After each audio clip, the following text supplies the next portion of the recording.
कृष्णा एक ऐसी एकादशी है जो हमारे सारी मनोकामनाओं को पूर्ण कर सकती है।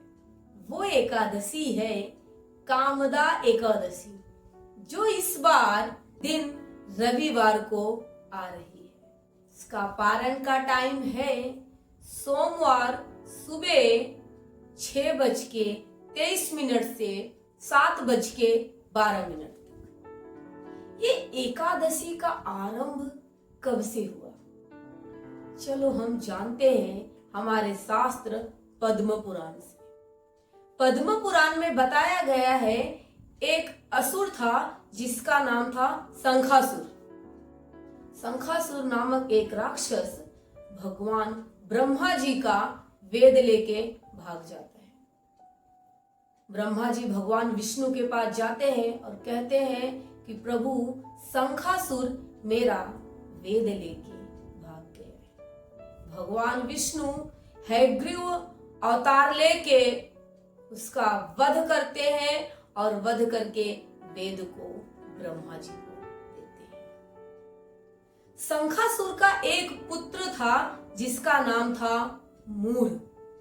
मूर को इस बात से बहुत गुस्सा था कि भगवान ने मेरे पिता का वध किया।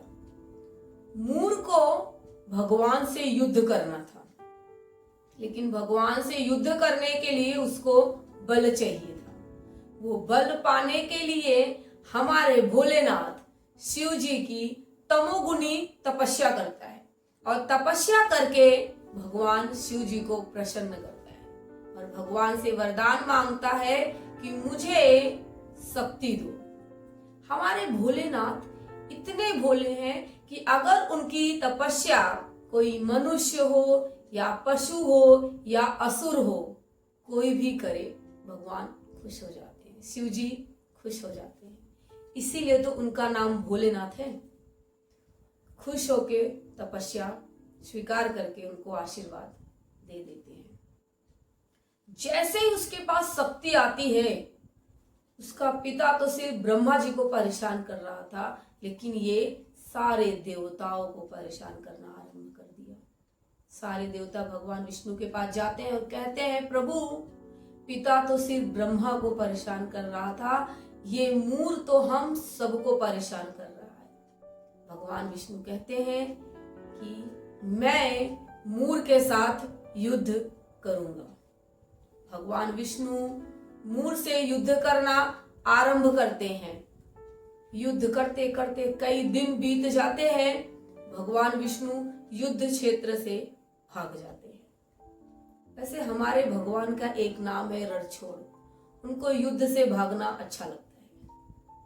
भगवान विष्णु वहां से चले जाते हैं और मूर को ऐसा लगता है शायद विष्णु कमजोर पड़ गया, और वो अपनी और सारी सेना को एकत्रित करता है और भगवान विष्णु का पीछा करता है।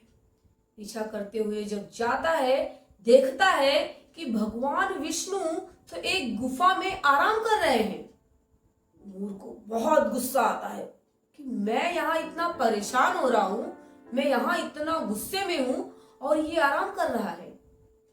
भगवान इस लीला से हमें ये समझाना चाहते हैं कि अगर अपने दुश्मन को हराना है तो खुश रहो, क्योंकि दुश्मन हमारी खुशी देख के वैसे ही हार जाता है। और भगवान को सोते हुए देख के मूर को ऐसा लगता है ये सही समय है वार करने का। पर हमारे शास्त्र में बताया गया है सोए हुए नारी, बालक और बिना शस्त्र वालों के ऊपर कभी भी आक्रमण नहीं करना चाहिए। लेकिन वो तो असुर है, असुर तो नियम का पालन करते नहीं है, तभी तो वो असुर है। जैसे ही भगवान के ऊपर आक्रमण करने जाता है, वैसे ही भगवान के अंदर से एक शक्ति प्रकट होती है। वो शक्ति मूर के सारे सैनिक को मार देती है। जैसे ही वो मूर को मारने जाती है, मूर भगवान विष्णु का शरण पकड़ लेता है, कहता है प्रभु मुझे क्षमा करो। भगवान कहते हैं कि जो मेरी शरण में आता है मैं उसको जरूर क्षमा कर देता हूं। मैं तुमको क्षमा तो कर देता हूं, लेकिन तुम ये ब्रह्मांड छोड़ के चले जाओ। मूर्ख कहता है, प्रभु मैं ब्रह्मांड के अलावा जाऊंगा कहां? प्रभु मुझे कहीं तो जगह दो। भगवान विष्णु कहते हैं, ठीक है, आज के दिन तुम अन्न में वास करोगे। मूर्ख कहता है, ठीक है प्रभु। वो दिन कोई और नहीं, एकादशी का दिन था। एकादशी के दिन मूर नामक राक्षस अन्न में तब से वास करने लगा। इसलिए सारे वैष्णव जो भगवान विष्णु राम के भक्त हैं, वो एकादशी के दिन अन्न ग्रहण नहीं करते हैं। और जो भगवान के अंदर से वो शक्ति प्रकट हुई थी, भगवान ने उसका नाम दिया एकादशी। और भगवान ने उनको आशीर्वाद दिया कि जो एकादशी का पालन करेगा, आप स्वतंत्र हो उनको वरदान देने के लिए।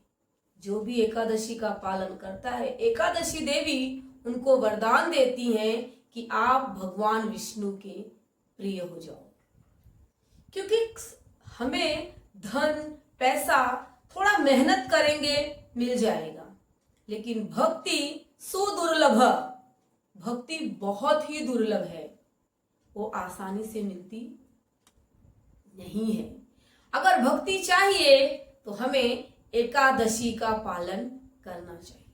हमारे शास्त्र में बताया गया है, पद्म पुराण के उत्तरखंड के शिव पार्वती संवाद में शिव जी पार्वती से कहते हैं कि पार्वती, हम सबका कर्तव्य है एकादशी का पालन करना।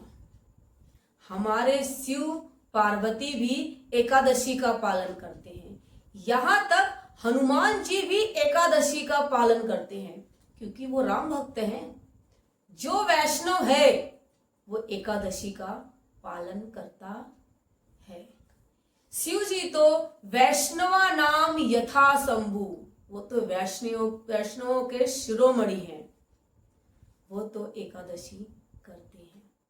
हम सबको चाहिए एकादशी का पालन करें। साल में 24 एकादशी आती है, सबके अपने अपने विशेष गुण हैं।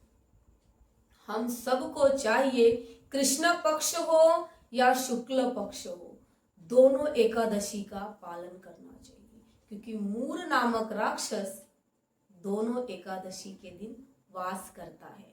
उस दिन ना अन्न खाना चाहिए ना अन्न खिलाना चाहिए। जितना खाने का पाप उतना खिलाने का पाप। तो मुझे उम्मीद है कि आप लोग इस बार एकादशी जरूर करेंगे। हरे कृष्णा।